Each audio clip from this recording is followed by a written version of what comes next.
Madame la députée, Madame la sénatrice, Mesdames et Messieurs les parlementaires, Madame la présidente de Martinique Développement,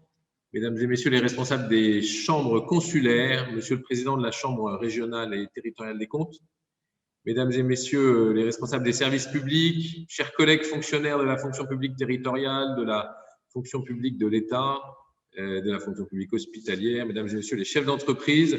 Mesdames et Messieurs, chacun en vos grades et qualités, je suis très heureux de vous saluer au début de ce séminaire sur la commande publique dans ce contexte si particulier qui conduit à ce qu'un nombre très important d'entre nous soyons à distance pour cette rencontre. Merci à chacun d'accepter cette modalité un peu particulière d'organisation qui, bien sûr, nous contraint, mais aussi nous force à être innovants. Ce contexte particulier de la commande publique, c'est de l'épidémie de Covid, c'est d'abord un contexte d'organisation pour nous, et cette réunion en est un des exemples. C'est aussi un contexte, bien sûr, de crise pour les entreprises,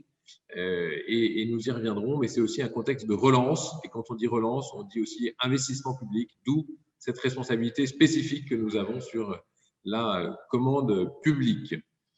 Ce contexte, il est commun à tous les pays du monde, mais il est aussi spécifique en Martinique, avec l'enjeu des délais de paiement qui est particulièrement fort, l'enjeu de la concurrence extérieure, où notre objectif est vraiment de faire en sorte que, au maximum, les entreprises locales bénéficient des marchés publics locaux, et puis aussi l'enjeu de l'insularité et de notre plus petite taille. Ce sont l'ensemble de ces enjeux qui seront au cœur de nos échanges d'aujourd'hui. Un séminaire de la commande publique, qu'est-ce que c'est? C'est d'abord un lieu d'échange de bonnes pratiques, d'échange d'organisation, d'échange de difficultés, et puis surtout d'échange entre les acheteurs publics et les entreprises. Et je crois que l'ensemble que nous représentons dans sa diversité mêle un grand nombre d'acheteurs publics et un grand nombre d'entreprises ou de représentants d'entreprises, et je crois que c'est important qu'on ait ce lieu d'échange à la fois de partage d'expériences, de partage de difficultés, de bonnes pratiques également, que nous sommes allés chercher dans des territoires, dans des parties du territoire martiniquais et dans d'autres territoires aussi, et des bonnes pratiques qui sont aussi ce que nous voulons développer aujourd'hui. Le plan de relance nous en donne l'occasion, je le disais, parce qu'il représente beaucoup d'investissements publics. Il est aussi l'occasion pour nous d'insister sur le caractère le plus concret possible de nos travaux. L'idée est de ne pas être dans des généralités sur l'intérêt de la commande publique pour le territoire, mais d'être dans des exemples concrets, des bonnes pratiques concrètes, des difficultés, des freins à lever concrets sur l'intérêt de ces enjeux. Et je crois que nous avons un enjeu qui est celui de faire durer ce sujet de la commande publique. Nous nous étions vus en octobre-novembre pour le Haut Conseil à la commande publique. Nous continuons cette thématique. Je crois que c'est très important que nous puissions engranger des résultats dans ce domaine.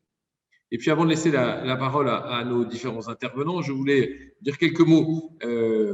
pour remercier les organisateurs et les intervenants. Je salue bien sûr la Chambre de commerce et la cellule économique régionale de la construction qui ont été au cœur de l'organisation de ce séminaire, en commun avec tout le collectif, je dirais, des services de l'État qui a travaillé ensemble. Je salue la sous-préfète à la relance qui est avec vous en salle